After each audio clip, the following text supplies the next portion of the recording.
Mr. Sauer for the appellant, Mr. Pierce for the appellate. Sauer, good morning. Before you get started, can I just get a couple of things on the record? Our jurisdiction was challenged by an amicus, but from your reply brief, you are not questioning our collateral order jurisdiction.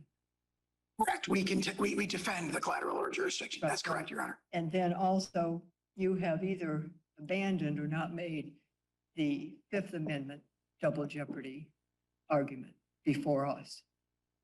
We have framed the double jeopardy argument as arising principally from the impeachment judgment clause. So we haven't argued that if you go straight to the double jeopardy clause, that alone would result in reversal. We're focusing on the impeachment judgment clause. Now that incorporates principles of double jeopardy, right. but we haven't said a straightforward directly under the double jeopardy clause in this court at this time. Go ahead. Then. Well, before that occurs, then I do want to speak to you a little bit more about jurisdiction, because we still have to satisfy ourselves that we have the jurisdiction. So even though you believe that there's interlocutory jurisdiction with respect to the collateral order doctrine, how do you place that in line with Midland's asphalt case, which specifically says in a criminal case, your jurisdiction needs to stem from the Constitution or be explicit as well in statutory law? We have three responses to that, if I may, Your Honor. One is, of course, that if you look at the language of Midland asphalt, what Justice Scalia is discussing in that case is particularly a situation where the right is one, the legal and practical value of which would be destroyed if it were not violated before trial. And these claims of absolute immunity fall right in the heartland of that description of that right. That's been reinforced by the Supreme Court. But how do you deal with explicitly stating that? Because we don't have an explicit communication here with respect to anything in the Constitution or statute. Yeah, I respectfully disagree with that. The doctrine of presidential immunity arises directly from Article 2, Section 1 in the Executive Vesting Clause, and it's reinforced by the plain language of the Impeachment Judgment Clause, which specifically refers to trial. Remember, what Midland asphalt is talking about is situations where the right not to be tried is at stake, and it distinguishes that from the right, the remedy for which is a dismissal of an indictment. So when you're talking about the right not to be tried, we have the clearest and most explicit reference to trial of any of the clauses in which the Supreme Court has found interlocutory jurisdiction. But there have been other circuits that have indicated on the issue of immunity, Midland asphalt still applies. Yeah, not presidential immunity with respect to this court. That's what you're making your distinction. Right. And well, what I would say is this court's decision in Cisneros explicitly says, right there in it, it says most separation of powers claims may not be subject to interlocutory review, but there are some that may. And then it goes on to say presidential immunity arising from the separation of powers, citing Clinton against Jones. So Cisneros, I think, expressly contemplates that there be interlocutory jurisdiction in this sort of claim. And that's further reinforced by the court's subsequent decisions in Rose and Rostentowski, situations where the court said, look, there's a speech and debate claim, and there's also another claim it isn't derived directly from the Constitution, but it's closely akin or analogous to such a claim. Again, about explicit, because in the double jeopardy trial scenario, you have twice put in jeopardy. So you cannot be tried again in that regard. Then in the speech and debate, it says shall not be questioned. So the language was explicit, but you're not giving me anything that says explicitly in the references that you cite. I have two responses to that. One is the plain language of the impeachment judgment clause, which says that only the party convicted shall be subject to indictment, trial, judgment, and punishment according to law. But so that's right if there, you take the negative inference, correct? That's the plain language supports that we heard from the very beginning that it is the natural and ordinary meaning. The impeachment judgment clause. So that is an argument that is explicit. And I also point out that this court in Rose, in Rostentowski, in Cisneros expressly held this is not a magic words requirement. In other words, it isn't that it's got to say right there in the text of the Constitution or a statute that this is a right not to be tried. It's that the right once formulated has to explicitly include the right not to be tried. And that's why what actually the language that's previously in Midland asphalt is heavily emphasized by Justice Scalia is the situation where there's interlocutory appeal when it's a right, the legal and practical value of which is destroyed if it's not vindicated before trial. There's similar language in Cisneros and for others.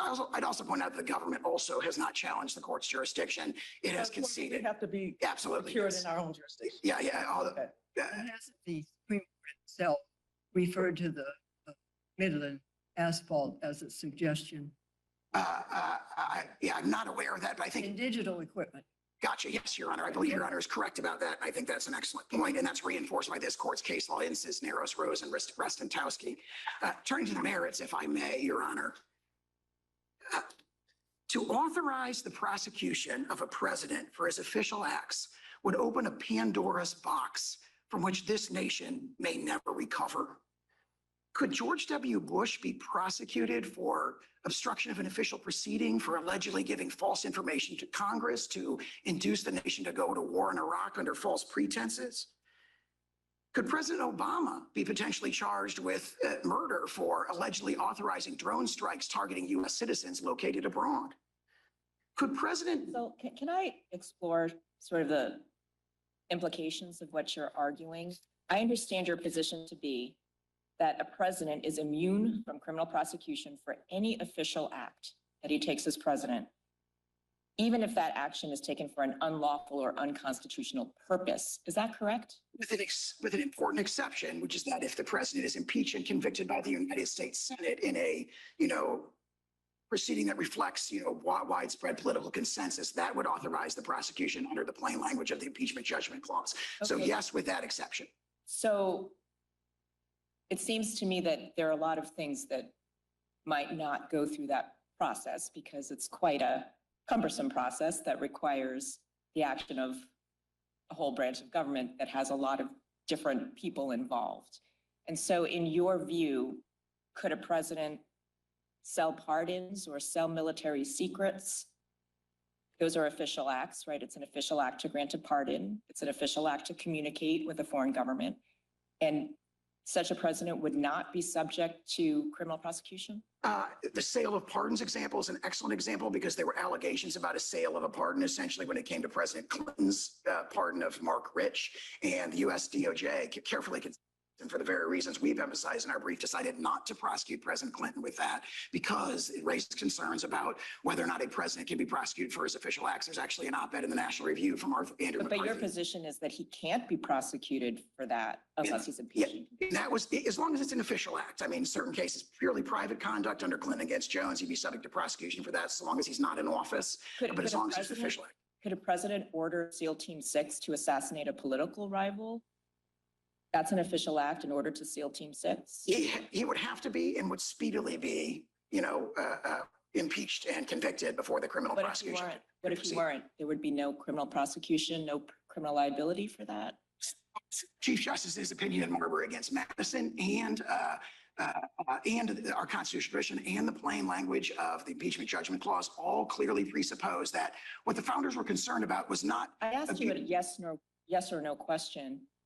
Could a president who ordered SEAL Team 6 to assassinate a political rival who was not impeached, would he be subject to criminal prosecution?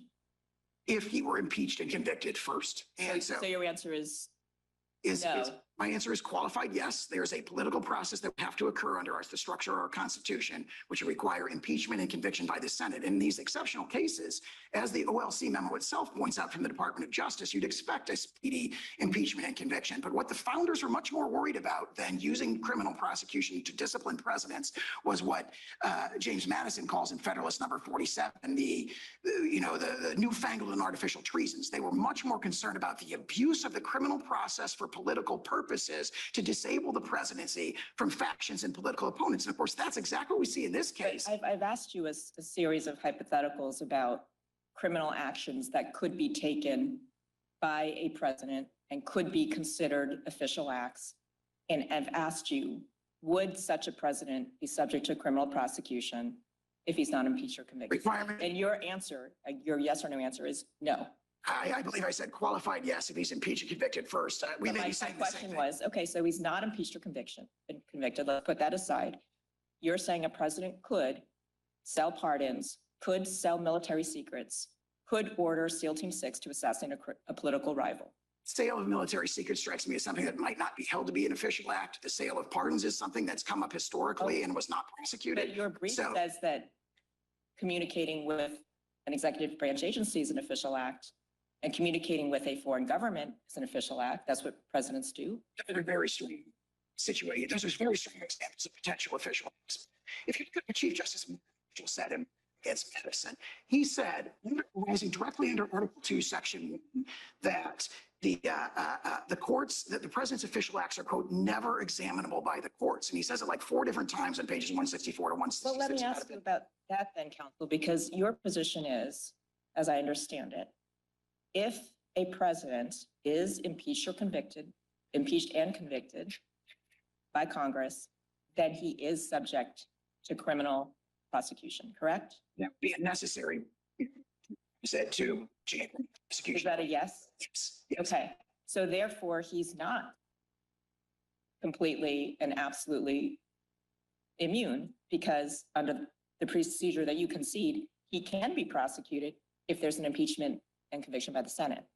Very, very formidable structural check against the astonishing and radical action of prosecuting a former president with official acts. Correct, but you're conceding that presidents can be criminally prosecuted under certain circumstances.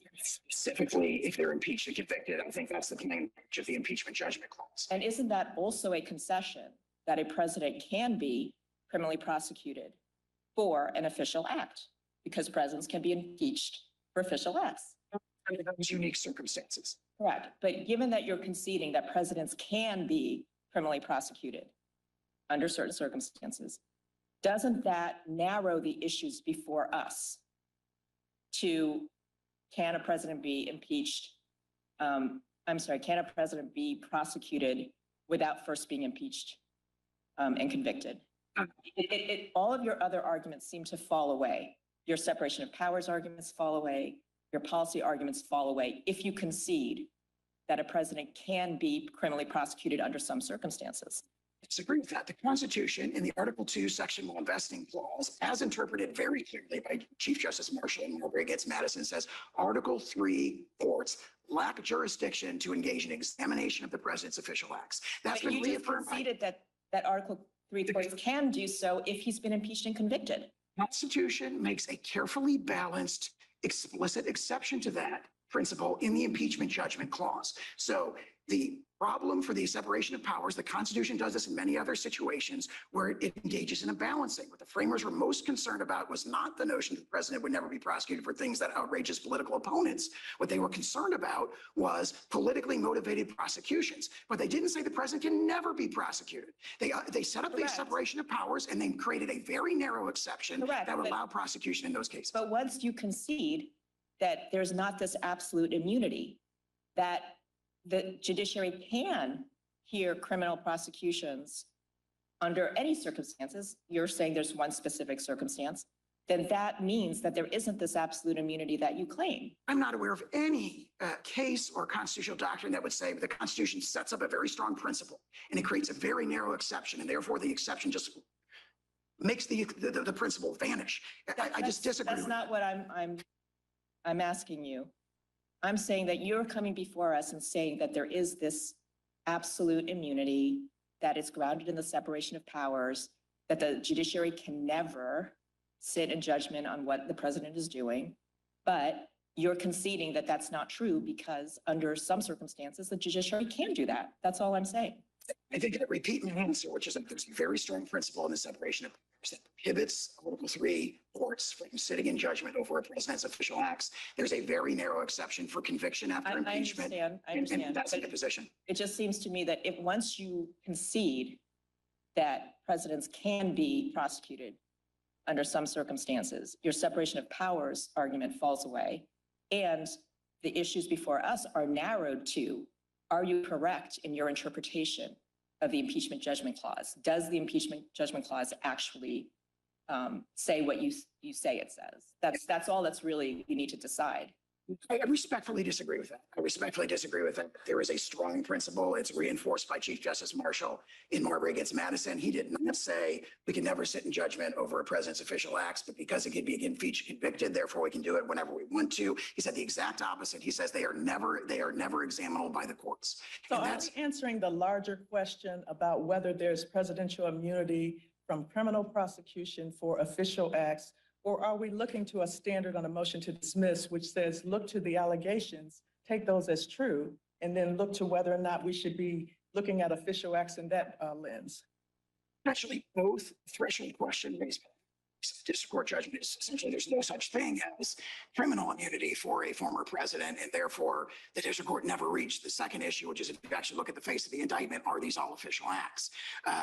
We have strong arguments on both of those things. The notion that criminal immunity for a president doesn't exist is a shocking holding. It would authorize, for example, the indictment of President Biden in the Western District of Texas after he leaves office for mismanaging the border allegedly, and let a Texas jury and Texas judge sit in judgment over the validity of his But you acts with also respect to the border. indicated earlier that when there were pardons or when people were not prosecuted, not everybody goes through an impeachment proceeding before they actually get prosecuted, because that's within the discretion of the prosecutor. Only for subordinate officers. So as the OLC amendment points out very clearly, the founders, the framers actually in the Constitutional Convention clearly contemplated that that sequence that I've described would be mandatory. He would have to be impeached and convicted first before you could go on But to. impeachment also only deals with certain crimes, bribery, treason, high crimes and misdemeanors. Yeah, and if you look actually at what is said in the Federalist number 65 by Hamilton about that, high crimes and misdemeanors basically cover anything that the U.S. Senate makes a political judgment, justifies removing him from office and authorizing But a prosecution. prosecutor is impartial, does not make political judgments, assumingly, to charge.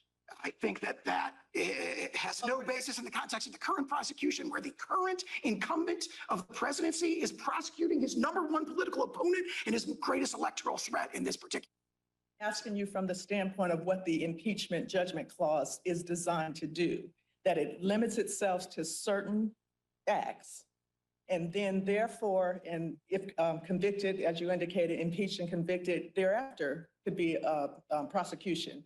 But not everybody goes through that process. And of course, it's limited to the certain actors in that regard, but not everybody has to go through that process. Prosecutors later on can come into information and evidence after they've investigated to make their determinations about what they'd like to criminally prosecute. So you're not always confined to whatever would be in the impeachment judgment clause. Whatever the practice has been with respect to subordinate officers, the evidence from the founding generation is clear as you cannot do that with respect to the president. Right. And this is one example of many that's reinforcing all the Supreme Court's case law, the uniqueness of the presidency and the person who occupies the office of the presidency.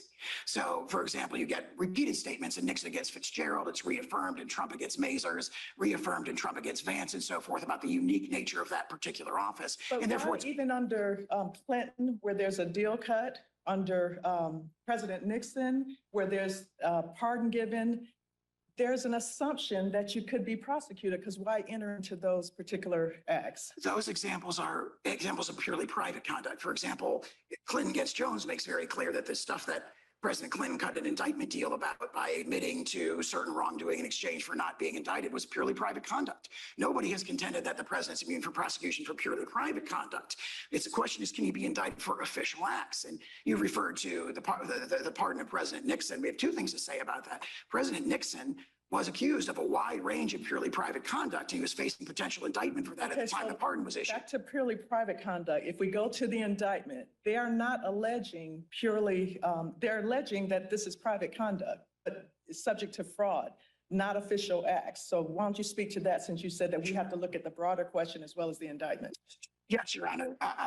So the allegations in the indictment allege only official acts. The only way to even characterize them as private acts is to turn to the alleged motive or purpose for them. So their whole theory, their characterization of the language in the indictment is, oh, we're alleging purely private conduct because it was engaged in for particular purposes. And that's foreclosed by a very long and strong line of Supreme Well, how Court does the precedents. Blasingame case fit here, that this circuit distinguish office seeker versus office holder in terms of how you're committing the acts? This Blasingame strongly reinforces what was said, it's been said in Supreme Court cases in Stump against Sparkman, going back to, for example, Marbury against Madison, where it's the nature of the act itself. I understand the Blasingame opinion to reinforce that by saying it's an objective. They use the word objective multiple times. Objective, context-specific assessment. It does not turn on the purpose or motive. That was strongly pushed in Blasingame, and this court properly rejected. That's consistent with Nixon against Fitzgerald, Bradley against Fisher, Spalding against Vilas, Judge Hand's opinion in Gregoire. I mean, that's the strongest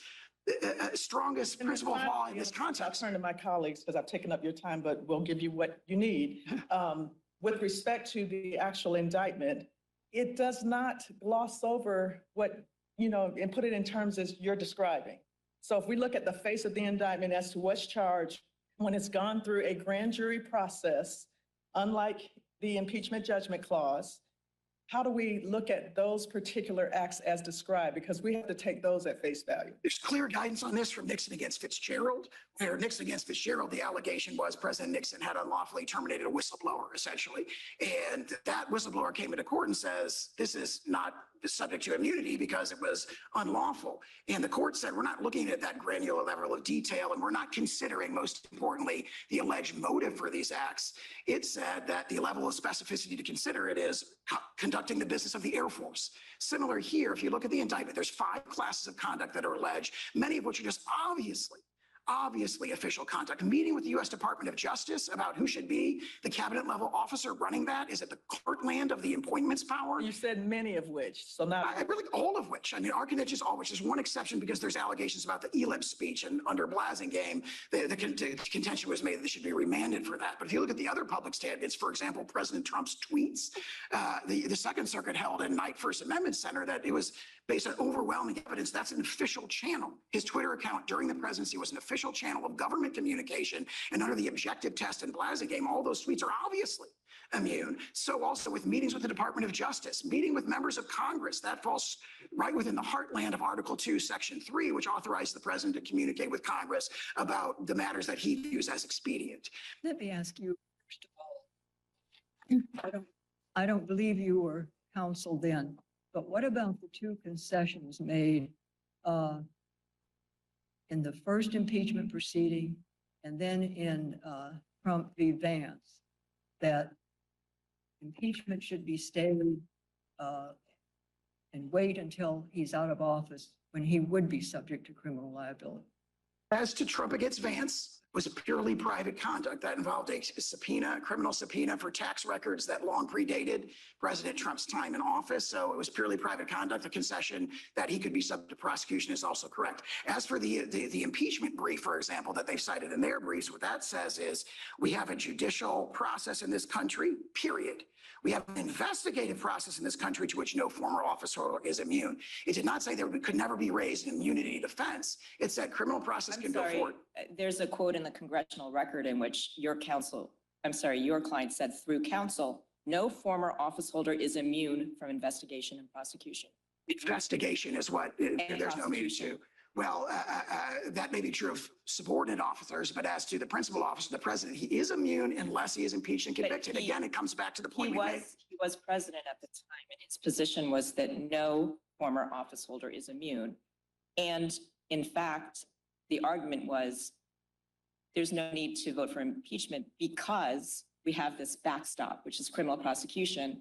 And it seems that many senators relied on that in voting to acquit. That relies on speculation. Said, I think, statement. And the court, I think, lacks the ability to intuit what motivated senators' votes in the impeachment process. What the Constitution says is you must be impeached and convicted. The question that Judge Henderson was asking you was, you took the position, or your client did, during the impeachment proceedings, that there would be an option for criminal prosecution later, and it's in the congressional record. And I guess the question is, what has changed, or why have you changed your position? To agree with that characterization of the statements in the congressional record, I believe there was a distinction between the judicial process and the investigative process. That was in the quote that I just read. In addition to that, whatever concession may or may not have been made there would not have a res judicata effect in this proceeding. These are very different proceedings. And again, the notion that no one is immune from the judicial process and the judicial process should go forward is fully consistent with the notion that defenses, including presidential immunity, which again is rooted in the separation of powers, could be raised in those processes. So the notion that there could be a criminal process and then defenses like this could be raised in that process is I think, pretty straightforward. There's no concession that there's no such thing as criminal immunity. There's no concession in those proceedings that what the district court in this case did, the very kind of astonishing holding that no president is criminally immune from prosecution is just, I think it's not there in the congressional record. Let me go back to Marbury versus Madison, and you isolated that one sentence. Isn't it true that the progeny of Marbury versus Madison has distinguished between discretionary official acts and ministerial, by which they mean imposed by law. And that it's the latter one in which he can be held liable. And I want you to address both U.S. v. Johnson and the Commonwealth of Virginia, because the first one deals with the speech and debate clause. And the Supreme Court said, in essence, lop off all of the evidence dealing with the speech and debate. He can still be prosecuted, that is, that congressman, for, I think it was conspiracy to defraud the U.S. or something. And then in the Commonwealth of Virginia, you had the judge who had been charged with a crime under which you could not discriminate in picking juries based on race. And my reading of that case is that the language that you isolate in your reply brief, that it could just as easily be done, that is the choosing of the jury, a ministerial act by someone on the street. To me, that means when you have a duty that is imposed by law, picking a jury, they said was ministerial, imposed by law.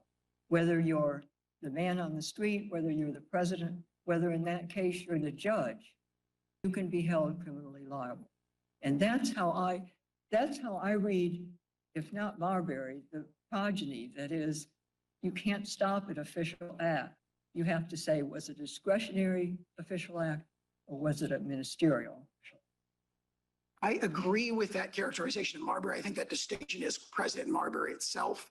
And I think what I would respond to that is to say, first of all, that extension has never been extended up to the president, and for good reason, because for over 200 years, the courts have held we can't sit in judgment over the president's official acts under any circumstances. So, for example, Mississippi Not against criminally, Johnson. no.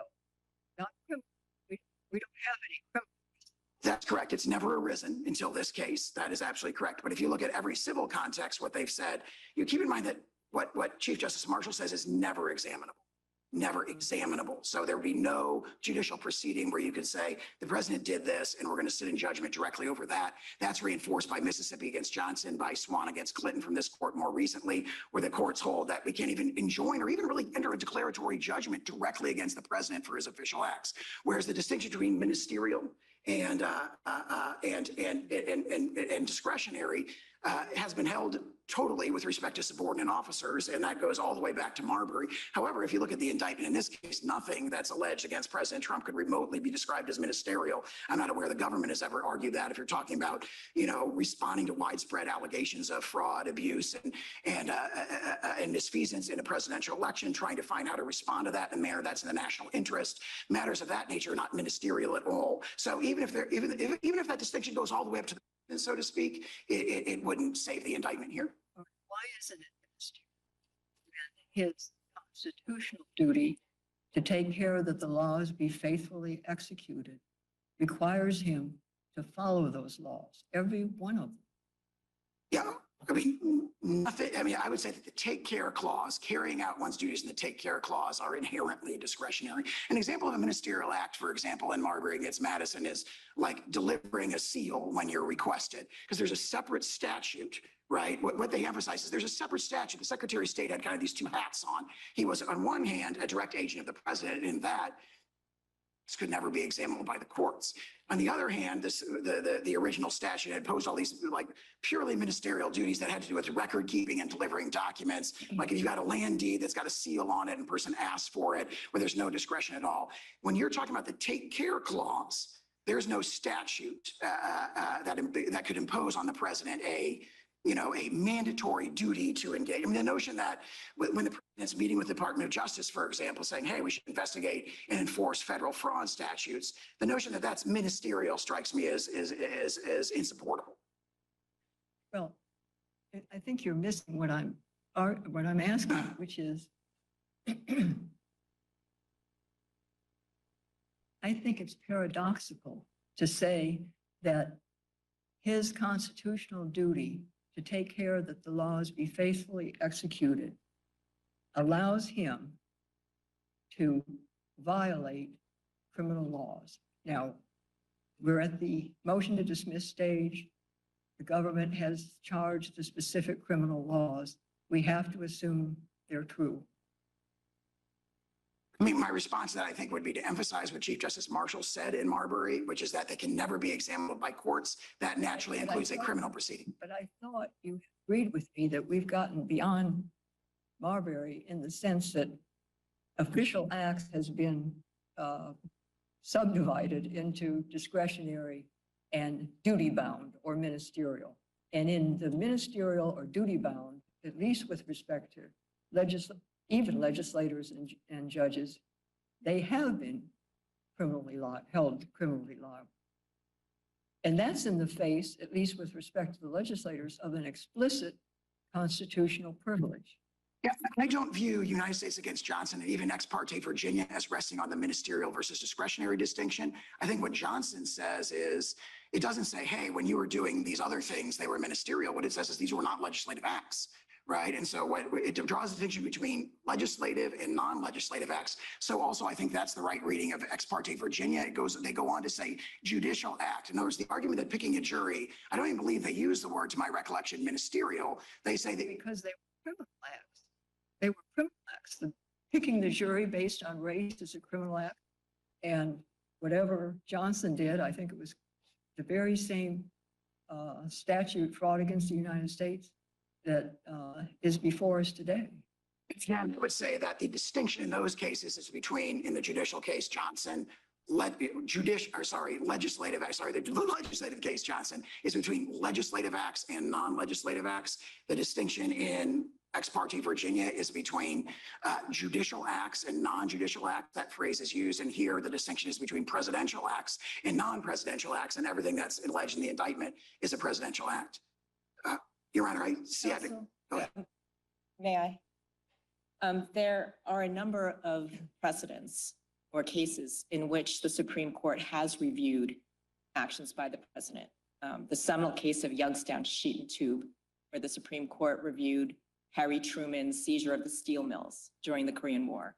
There's also the case of Little versus Bareem, where Chief Justice Marshall reviewed the actions of President Adams when he seized certain vessels. Trump versus Hawaii was reviewing President Trump's order restricting the entry into the United States of nationals from certain foreign countries. How does that square with your position that the judiciary can never review executive action? All those cases fall squarely within the well-established exception in ex parte Young, where the judiciary is allowed and does frequently issue declaratory judgments, injunctions, judgments against subordinate officers. Wait, these are presidents. Harry Truman was the president when he seized the steel mill.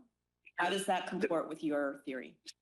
In that case, was an injunction against the Secretary of Congress, not against the president. This court has reaffirmed very recently that you cannot issue an injunction directly against the president. The court has no jurisdiction to do that. Cannot enter. It strongly indicates in Newdow against Roberts that the court can't even enter a declaratory judgment. The court judgment. can review presidential action if, on paper, they direct their judgment to a subordinate officer. Is that what you're saying? Because these are presidential actions. The court can definitely enjoin the actions of subordinate officers that violate the Constitution. That is ex parte Young. All the cases fall within the I'm asking you a different question, because these are presidential decisions, presidential actions.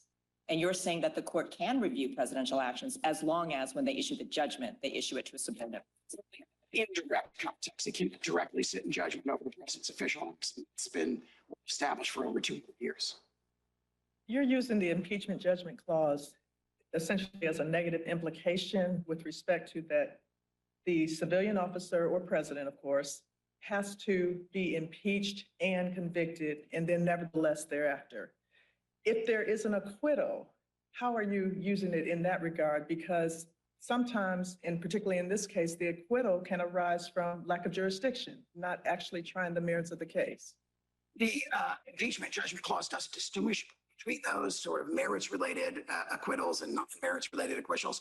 Frankly, the same sort of thing comes up in just criminal prosecutions under the double jeopardy clause, where, you know, a determination that the defendant is acquitted does not necessarily reflect an actual determination that they're not factually guilty. And in fact, this is emphasized in the OLC memo that they themselves address, that actually, that determination often reflects things that are distinct from the merits. So that doesn't, I think, in any way undermine the sort of double jeopardy force, so to speak, of the impeachment judgment clause. And one of the briefs indicated that Jack Smith is improperly appointed. Do you have a position there?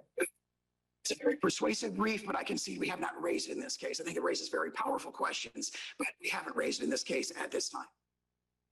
Just about the effect of blasting game. If we say we can't determine if these acts are official or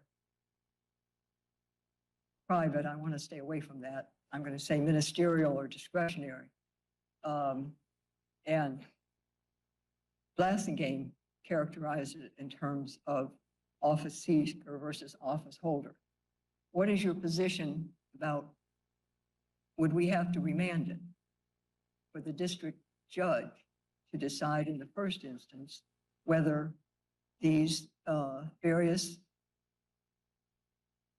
the 4 points that the defense has made against imposing criminal liability hinge on whether the acts are ministerial, discretionary, official, private, however you want to characterize it?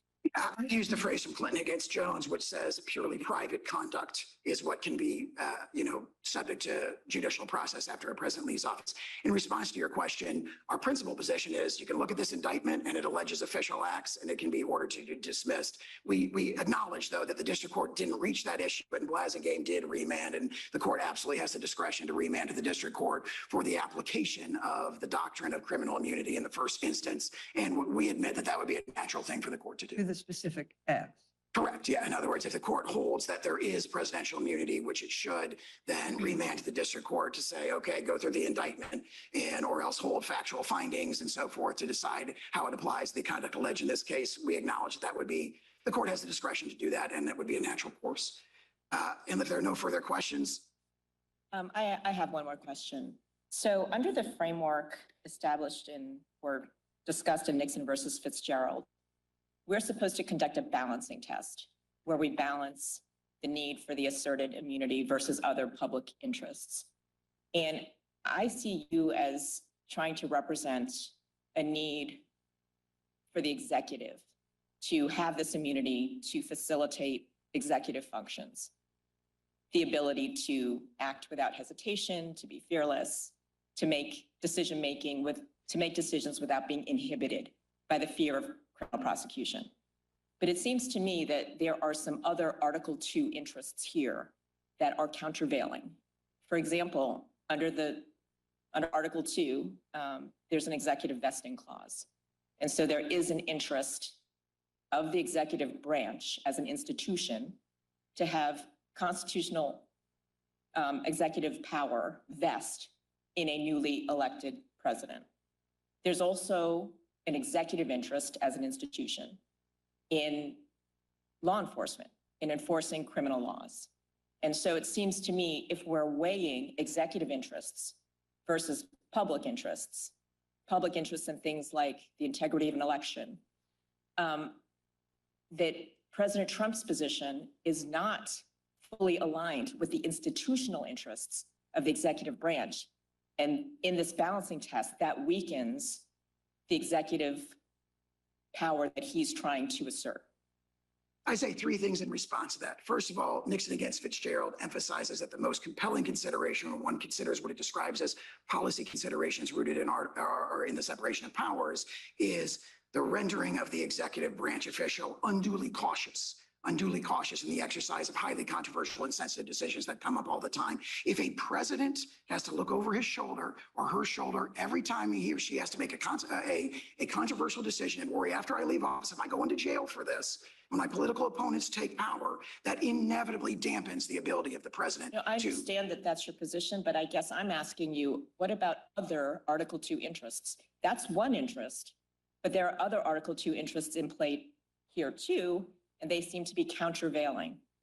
The interest in executive vesting, the interest in law enforcement, those are also executive branch interests. And how should that affect the analysis? Those, to the extent the court conducts a balancing, our principal position is you can go back to Marbury versus Madison and adopt a categorical rule, which is also referenced in Nixon against Fitzgerald. But to the extent the court reaches the balancing of policy considerations, those are decisively outweighed by the sort of republic shattering consequences of subjecting our chief executives in an endless cycle to prosecution once they leave office. The founders were very much against that. They were deeply concerned with that. You see that in Hamilton's writings in Federalist 65, 69, and 77. You see it reflected in Madison's concern about newfangled and artificial treasons in Federalist 47. And that is the original meaning of the Constitution. Do you think we should, it just occurred to me, do you think we should take any cognizance of the fact that when they wrote that, George Washington was the president? I mean, a very, very strong executive. The Congress was brand new. Everything else was brand new. And things have balanced out. I mean, we've got a strong Congress, we've got a strong judiciary, and we've got a strong president.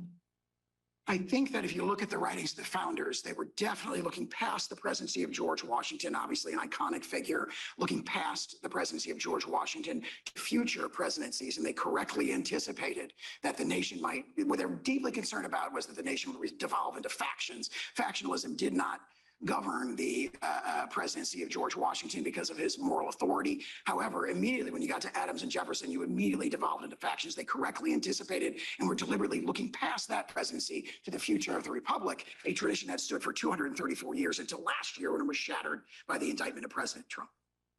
And if the court has no further questions, we would ask the court to reverse. And if the court rules against us in any respect, we renew our request that the court stay its mandate to allow us to seek further review, both en banc and or Supreme Court review. And you give that 5 minutes. Thank you, Your Honor. Okay. Mr. Pierce.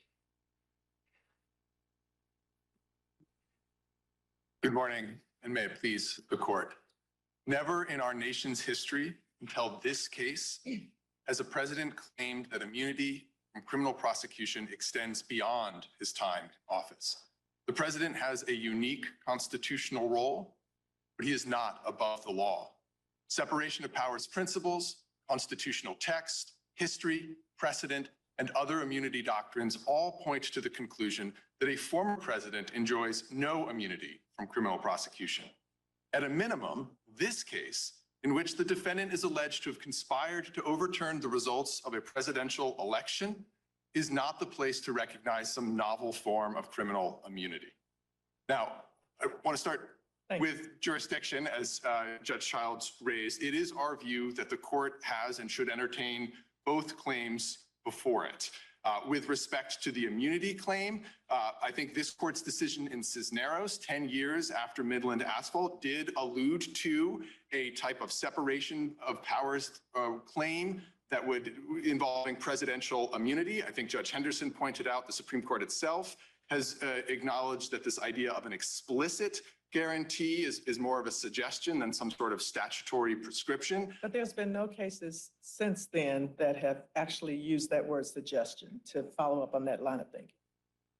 Within the Supreme Court, I don't believe there have been cases, but certainly this court in Cisneros, as well as in cases also post Midland Asphalt, like Rose, Rostenkowski, and Durenberger, have recognized that this type of a separation of powers claim, when you're talking about immunity, is something for which a collateral order, appellate jurisdiction on a collateral order theory is available. And there are also other circuits, I think it's 1st, 2nd, and 10th, that keep following that line of thinking with respect to Midland's Asphalt. It requires an explicit constitutional or statutory language that says you cannot be tried. So two responses. One, I think in cases like Cisneros, this court has spoken otherwise, but nonetheless, I think the only one there is the First Circuit's decision in Joseph, where it was the case of a judge seeking a criminal, raising an immunity defense to a criminal prosecution.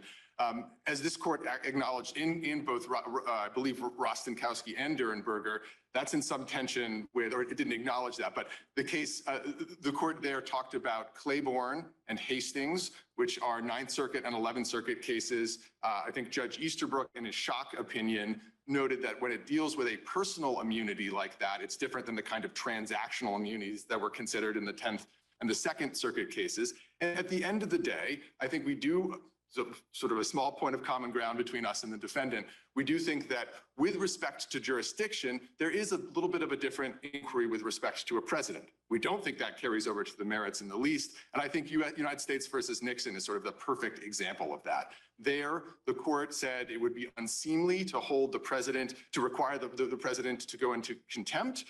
Nonetheless, reaching the merits, of course, rejected President Nixon's absolute executive privilege claim and required that the— You don't see a distinction on the civil versus criminal context, because the cases I'm referring to are civil, criminal cases. So I don't, and Rose said as much here when talking about civil and criminal with respect to speech or debate.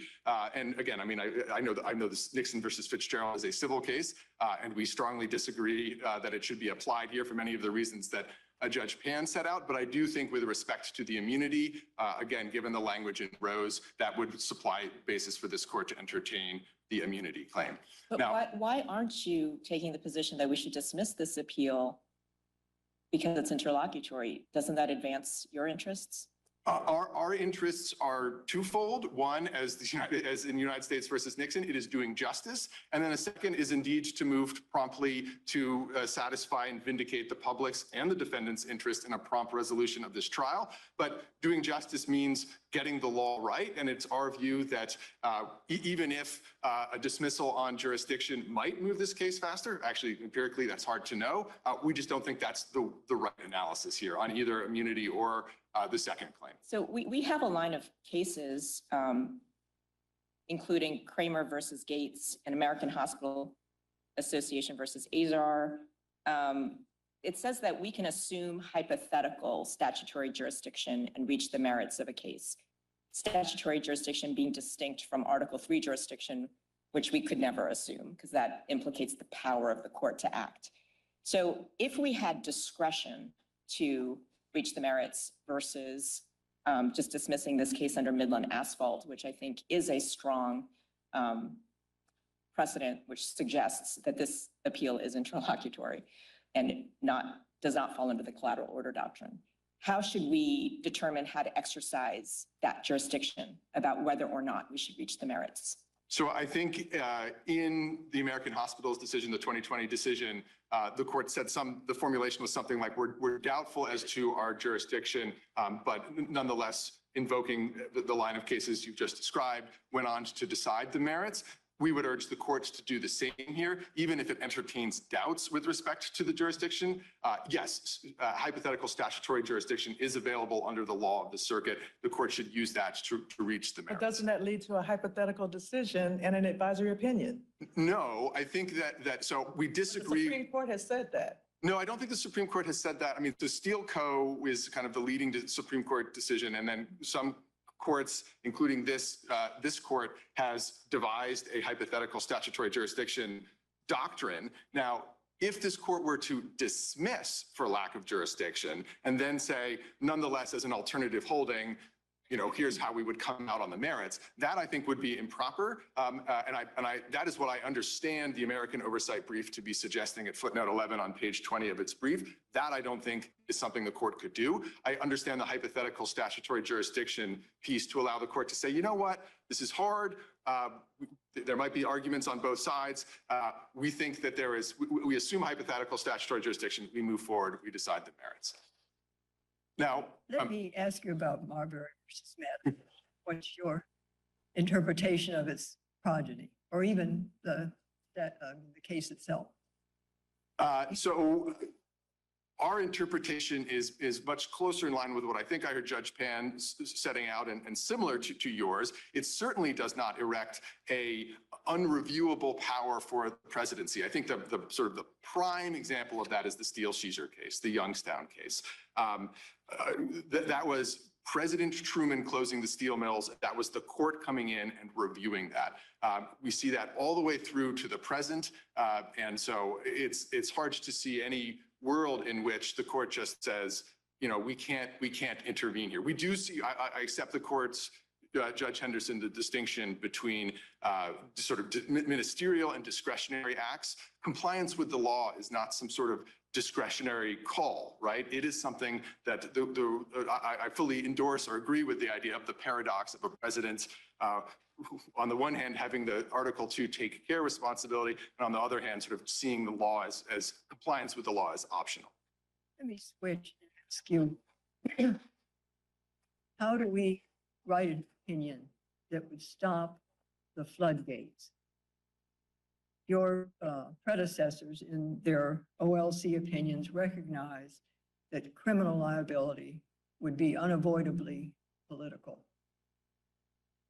So a couple of responses. For one, of course, that was with respect to a sitting president. I think the analysis is extraordinarily different with respect to a former president, which OLC in that very same, I'm sorry. But not with respect to being necessarily political. Well, I think there is a political process which is impeachment, and we can talk about that, but there is a legal process which is decidedly not political. And that is a process which has the kinds of safeguards that a couple of members of the court here have already referred to. We're talking about prosecutors who follow strict codes and who are presumed to act with regularity, grand jurors, pettit jury eventually, and this court sort of standing, Article 3 court standing above it. But I also want to push back a little bit against this idea of a floodgate. At least since the Watergate era, 50 years ago, has there been widespread societal recognition, including by presidents and the executive branch, that a former president is subject to criminal prosecution. And Nixon was not about private conduct. Nixon was about, among other things, using the CIA to try to interfere with an FBI investigation. He then accepts a pardon, understanding that after having resigned, right? So again, I think that also undermines this impeachment first argument. After Nixon, we then see a series of independent and special prosecutors investigating a range of different types of conduct. You saw independent counsel Lawrence Walsh in the Iran-Contra affair. That's an example that the defendant invokes in his reply brief. In chapter 27 of that report, the independent counsel assumes that President Reagan is subject to prosecution and says, but we didn't get there evidentiarily, right? There were not that we thought there was some sort of immunity. And that has continued through to the present. And so this notion that we're all of a sudden going to see a floodgate, I think again, the careful investigations in the Clinton era didn't result in any charges. The fact that this investigation doesn't reflect that we are going to see a sea change of vindictive tit for tat prosecutions in the future. I think it reflects the fundamentally unprecedented nature of the criminal charges here. Never before has there been allegations that a sitting president has, with private individuals and using the levers of power, sought to fundamentally subvert the democratic republic and the electoral system.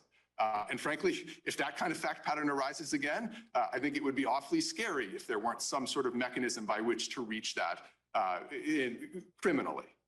In your brief, you raised some sort of lesser immunity potentially applying. Want to speak to that? I do. We don't think that's comes into play here. I think the point was, in some sort of more challenging cases, it might be that where a president is operating under extraordinary time pressure, has to make a very difficult kind of national security type of decision. You know, do I go in and commit this kind of, do we order the drone strike under these circumstances? You know, a president will often have a cadre of lawyers to advise him or her. The lawyers say, Madam President, we'll get you a memo in 2 months. That's not going to be enough in that situation. If there were a drone strike, civilians were killed, that theoretically could be subject to some sort of prosecution as murder. I think that might be the kind of place in which the court would properly recognize some kind of immunity. But that is, of course, nothing like what we've got here. I sort of take the former official's brief discussing the vesting clause to talk about the kind of the nature of charges when they focus on, again, subverting the electoral process. at a minimum, there should be no type of immunity that covers that. So are you saying it should be a case-by-case balancing in each case, whether there's immunity, or how does this work as a legal standard? So we think that it should just be, as the district court held, a finding. There is a balancing under Fitzgerald, right? That's our view. You start with this question: what are the burdens against the presidency, and what are the interests to be furthered? The answer to that question under Fitzgerald, we think that the burdens that my friend talks about on the other side are overstated. I'm happy to just describe why. We think the interest in the public's interest in on an ongoing criminal prosecution means that there should be an across-the-board rule that a former president is indeed subject to criminal prosecution. What I'm describing in response to Judge Child's questions is, in a particular case, might there be some extraordinary circumstance where a former president could invoke an immunity? Maybe. I don't think the court has to reach that there. I think the court could write an opinion that reserves and says, based on the nature of the allegations, which we take as true, there is no reason to recognize that here. And so I don't think it needs to be a case-by-case analysis, but I think the court can reserve that type of question to the extent it gives one pause about a president in future situations. To that end, can you answer the question I posed earlier to your opposing counsel about, are we to look at the broader question that was dealt with by Judge Chuckin with respect to presidential immunity, absolute immunity for no criminal prosecution of official acts, versus looking at this indictment and accepting as true the allegations that it brought there, or both? So we have a strong preference that the court adopts the former view and looks at the question in the way of, as the district court did, which is to say, based on questions of separation of powers, of constitutional text, history, precedent, is there in fact immunity for a former president?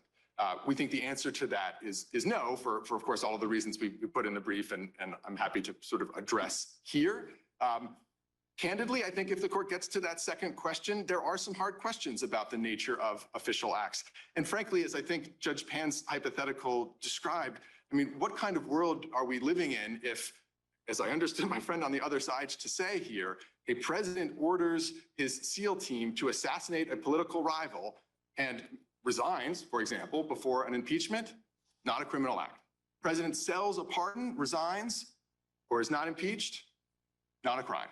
I think that is extraordinarily frightening future, and that is the kind of, we're talking about a balancing and a weighing of the interests, I think that should weigh extraordinarily heavily in the court's consideration. Let me ask you about the effect of Blasingame. What is it? How does it either bind us? How is it persuasive for us? So I think it formally has no application at all, because of course, very early on in the opinion, the court says we're not dealing with any questions of immunity in the criminal context. I tend to agree with my friend on the other side that in many respects, it does reinforce the nature of the Fitzgerald civil outer perimeter standard. It says you don't look at intent or you don't look at purpose. Context plays a more important role than often the content of communications. I think that the significant change, of course, is the acknowledgement of the looking at a president, whether that president is acting in his or her role as office seeker or office holder. But again, to go back to my response to Judge Childs' question, although that would change the nature of whether may change the nature of whether certain things are or are not official acts in the indictment, we just think that's entirely the wrong paradigm to use. We think under Fitzgerald, in fact, that would be inconsistent with Fitzgerald's reasoning, and also just irreconcilable with the nature of how criminal law works. I mean, to say that we're not going to take account of motive or intent, there are plenty of acts that every day. I mean, for example, if I were to encourage someone not to testify at trial because I wanted to go on a hike with that person, it's not a crime. If I were to encourage someone not to go on a hike because their testimony at trial, encourage them to skip their trial testimony because their testimony was going to incriminate me, it's the same underlying act. And now when you map that on to the presidential context, you come up with some of the frightening hypotheticals where as long as something is plausibly official, even if it involves assassinating a prominent critic or a business rival, that would seem to then be exempt potentially from criminal prosecution. We certainly wouldn't concede that if that's the world we need to live in. I think we would advance plenty of arguments below, but we really, but those arguments themselves would create satellite litigation that are an additional reason not to go down this route. But looking and thinking about your answer about potentially not looking at motive and intent, when there is a criminal prosecution, that mens rea and that intent is part of the actual statute charged criminally. Yes, precisely. And that's why it wouldn't make sense to then come in and use this non-motive intent. As I understand how Fitzgerald outer perimeter standard might work, it could say those types of official acts, official conduct, that is something from which the president is immune. You don't ever get to that second question of, well, did that person act then with mens rea? Can we prove it beyond a reasonable doubt? Because it is, at least under a theory where it's not available at trial, then there's no way to reach that conduct. When we're looking at this indictment, though, back to Judge Henderson's question about the use of blasting game, some of the acts are same or similar, and there was direct discussion of it in that opinion as determining whether it was office seeker versus office holder. So do we use blasting game at least for that? So if this court decides the case the way the district court did, then I don't think blasting game has any role to play at all, because there is no question of whether, was this act official or were these sets of allegations official? The question is, based on a Fitzgerald analysis in case, history, precedent, et cetera, is there any quantum of immunity for a former president? We think the answer to that question is no. There's no reason, as the district court also found, to turn to the indictment and consider this outer perimeter, this civil outer perimeter standard. How about if we don't decide it the way the district court did? If you don't, I suppose a lot would. On the blasting game. So there are a lot of different ways this court could not decide it that way. I think to pick up on my response to Judge Childs, we certainly stand by our view in the brief that some substantial number of allegations would fall outside of an outer perimeter, and that I think is enough to affirm. I think either parties are urging the court at that point to then send, of course, the case back to the district court. I think that then would create a series of challenging questions that I mentioned earlier. What are the evidentiary theories under which that evidence could potentially come in? But it would be our strong view, and we would want, if the court followed that route, which we urge the court not to make clear that immunity is an on-off switch, right? This is the immunity appeal. If the court says we affirm, we send it back, there's no immunity, then other things become evidentiary questions or questions really of jury instructions, in which any appeal is then an appeal from a final judgment, if any final judgment. And the immunity defense is never lost. Well, I don't think it's immunity at that point. I think this court will, in what I've just described, will have said there is no immunity. There may be some types of other challenges as evidence comes in at trial. But again, I think that would lead to this extraordinarily complicated litigation that is not the top line reason, but certainly among the reasons why the court should not go down that path. Since President Trump concedes that a president can be criminally prosecuted under some circumstances, he says that that is true only if he is first impeached and convicted by Congress. Do you agree that this appeal largely boils down to whether he's correct in his interpretation of the impeachment judgment clause? That is, if he's correct that the impeachment judgment clause includes this impeachment first rule, then he wins. And if he's wrong, if we think the impeachment judgment clause does not contain an impeachment first rule, then he loses. So I think that's basically right. I mean, the defendant's theory over the course of this litigation has evolved a bit. And I think now before this court, I understand the argument to be principally sort of the principal submission to be, as you've just described, this, what we call in our brief, the conditioned precedent argument, that there is only liability, criminal liability for a former president if that president has been impeached and convicted. And that is wrong for textual structural, historical reasons, and a host of practical ones, one of which I'll start with, again, to just amplify the point. It would mean that if a former president engages in assassination, selling pardons, these kinds of things, and then isn't impeached and convicted, there is no accountability for that individual. And that is frightening. Now, to go back to some of the textual and historical and structural, my friend on the other side sort of suggests this is what the founders were talking about and this is what they were worried about. I think that's entirely an inaccurate representation of the founding era history. There's basically no discussion of the impeachment judgment clause, which I take the defendant's principled textual argument to be. What the impeachment judgment clause did was two things, as the district court described, right? It constrained the sanctions that Congress could place on an impeached and convicted officer, not only a president, any kind of officer, to removal or disqualification. And then it made clear that that impeachment did not impose some sort of preclusive bar on subsequent criminal prosecution. You would think that if there was this kind of impeachment first requirement, impeachment and conviction first, you might actually find something somewhere in the sources, the framing, the convention in Philadelphia, the ratification discussions, early history. There is nothing of that. We've cited certain things in our brief from James Wilson, from Edmund Pendleton, from Representative Dana that say this. Justice Story.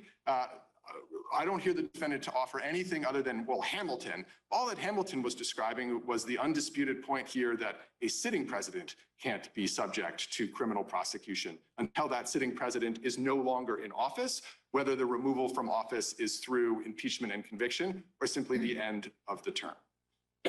Now, one structural point as well that I just want to quickly make, the district court made this, which is if this rule were right, that would if the condition precedent rule were correct, it would pose significant separation of powers problem of its own. It would basically mean that the executive branch would only be able to prosecute someone if Congress had acted. And there are all sorts of reasons why, of course, Congress won't act. For one, they've never believed that it was required. And also, in certain instances, they may decide that they don't have jurisdiction. Many of the members of Congress seem to hold that view with respect to the defendant's second impeachment. Okay. Thank you very much.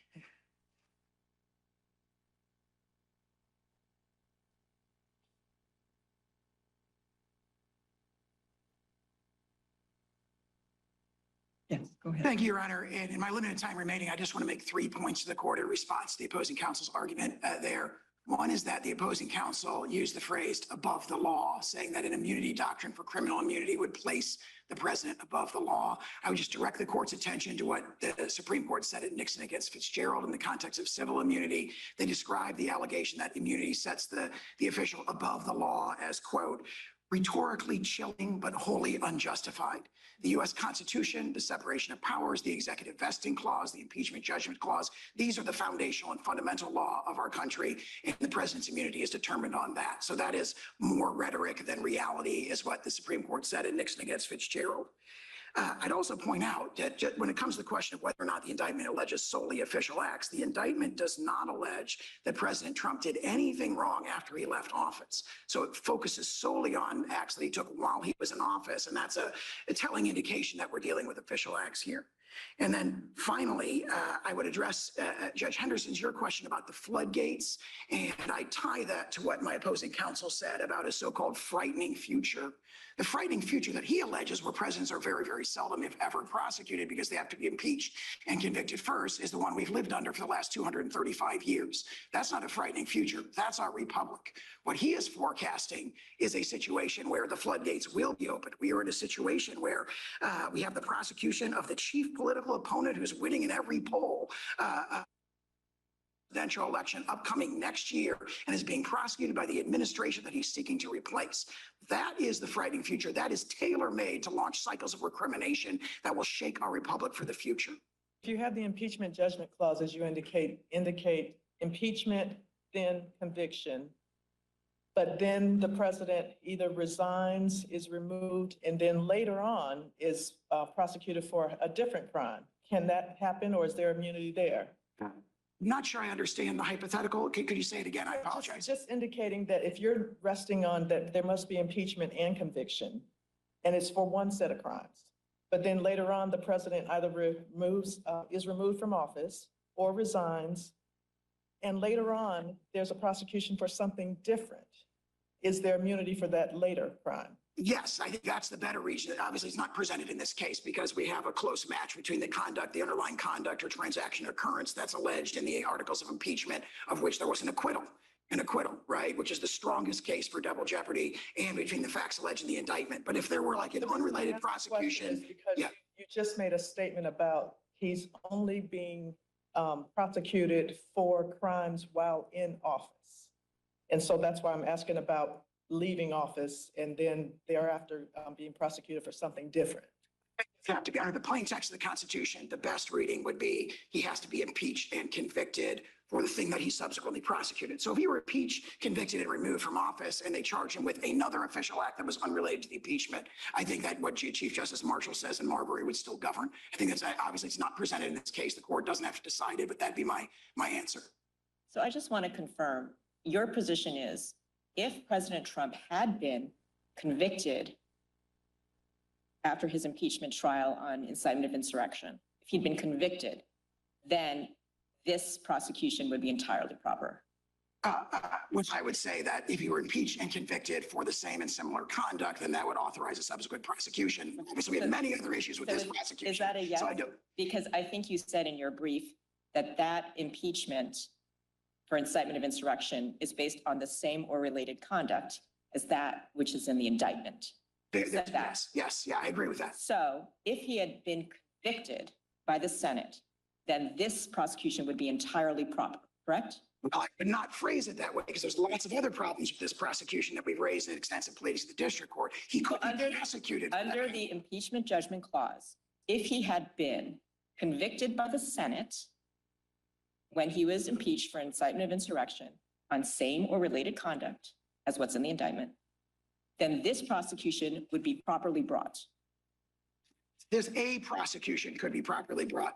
This prosecution, which has tons of other problems with it. I just want to be very clear about that. I'm making any concession that this prosecution is. All right, let me try one more time. Under your interpretation of the impeachment judgment clause, if President Trump had been convicted when he was previously impeached on same or related conduct as that which is in this indictment, the government could properly prosecute him for that same or related conduct. Yes or no? Potentially, provided they qualified with all kinds of other legal doctrines that are violated in this case. So I admit that a I'm only prosecution could asking be. you, under your interpretation of the impeachment judgment clause, is that proper? Is that allowed? I'm going to stand on my prior answer. I think we're agreeing. I understand there might be other reasons why you would challenge this prosecution. I'm saying, based on your interpretation of the clause, this prosecution would be properly brought. Again, I would not say this prosecution, be very clear about that. But it's a prosecution based on same or related conduct. This prosecution, which has many other issues related to it, what I would say is that the impeachment judgment clause authorizes the prosecution of a president who's been impeached and convicted by the Senate, which President Trump All right, has not. make it a hypothetical. Say a president was impeached and convicted on a charge of incitement of insurrection that is under the same allegations as a criminal indictment. He's convicted. Then the government could bring a prosecution for the same or related conduct, correct? Don't disagree with that. Okay. That's correct. And then that means that the conduct that's same or related, even if it's official, he could be prosecuted for it, correct? You're convicted. Correct. Okay, thank you. But my question goes to after the fact, and the reason I say that, even though you're challenging that these actions are only occurring while president, the district court's decision was that there is no presidential immunity from prosecution for official acts. It doesn't put a time frame in there. And so that's why I'm going to beyond your investigation, your prosecution might not come until later, after the president has left office. So are you telling us that we are limited to a time frame in answering this question? I think the time frame is set forth by Chief Justice Marshall against Marbury against Madison when he says never examinable by the courts. So unless there is that that one gatekeeping incident that has to occur, which is impeachment and conviction. The official acts, the court has no jurisdiction to review them under the separation of powers and the executive vesting clause. But that also assumes that an impeachment proceeding occurred. If there is not one, because we discussed earlier that not all officials go through that process. Absolutely. That's a judgment call as to whether that process would even be brought. I would say we have two arguments that reinforce each other. So if there's no impeachment ever and no conviction, then the official acts are immune, period. Further, the impeachment judgment clause incorporates a doctrine of double jeopardy that prohibits it, especially in the case of acquittal. So those are reinforcing doctrines that are set forth in the Constitution. If there are no further questions, we'd ask the court to reverse. All right, thank you.